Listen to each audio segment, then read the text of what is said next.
Monsoon کے چوتھے spell کی بارشوں نے سبی اور گردونوا میں تباہی مچا دی۔ تحصیل سبی، تحصیل لیڑی کے درجنوں گاؤں زیر آب آ گئے۔ سبی کے یونین کونسل مل اور یونین کونسل تلی کے دیہی علاقوں میں سیلابی پانی داخل ہونے سے گھروں میں موجود سارا سامان بہا گیا، جبکہ تحصیل لیڑی کے درجنوں دیہاتوں کو بھی بارشوں اور سیلابی ریلوں نے نقصان پہنچایا۔ تیار فصلیں تباہ ہو گئی۔ روشاش مسلسل کسے برسات بھی غائنت برساتاں کسے میں یوسی ملّہ بعض تباہی مچیں تھا غائنت، بعض کسے میں علاقہ نقصان بھی دا، مالی نقصان اور اللہ راما فرمانی جانی نقصان داندیا بیداں داندیا خاص اطلاع نیات کیا۔ بہرحال مالی نقصان مردمان بعض بھی دا، یوسی ملّہ کسے مل گشکوری شہر بعض نقصان آختی ہیں، مل گورچانی، مل گوارامزی اور مل چانڈیا رضا ماشی علاقہ بالکل کسے سیلاب زد آمد۔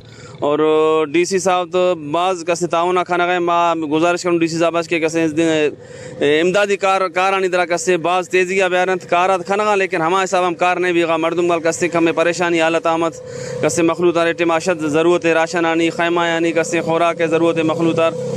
یونین کونسل بکھڑا غلام بولک میں بھی سیلابی پانی نے نقصان پہنچایا۔ ضلع انتظامیہ کی جانب سے متاثرہ علاقوں میں راشن خیمے وغیرہ تقسیم کیے جا رہے ہیں۔ یونین کونسل مل میں جو ہے نا پانی گرنے سے بہت شدید نقصانات ہوئے ہیں، اور اناج وغیرہ مالی نقصانات بہت ہوئے ہیں۔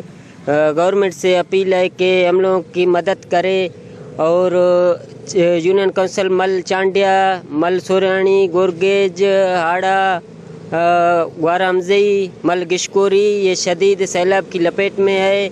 گورنمنٹ سے اپیل ہے کہ ہم لوگوں کی مدد کرے۔ اور سیلاب متاثرین حکومت بلوچستان کی جانب سے سبی میں ہونے والی تباہی سے سیلاب متاثرین کی بحالی کے حوالے سے ابھی تک کوئی اقدام نہیں اٹھایا، جس سے ثابت ہوتا ہے کہ حکومت بلوچستان ناکام ہو چکی ہے۔ سیلاب متاثرین نے وزیر اعظم پاکستان شہباز شریف سے مزید امداد اور بحالی کی درخواست کی ہے۔ کیمرہ ٹیم کے ساتھ ظہور مکسی، ساتھی رپورٹر یار علی کے ساتھ واش نیوز سبی۔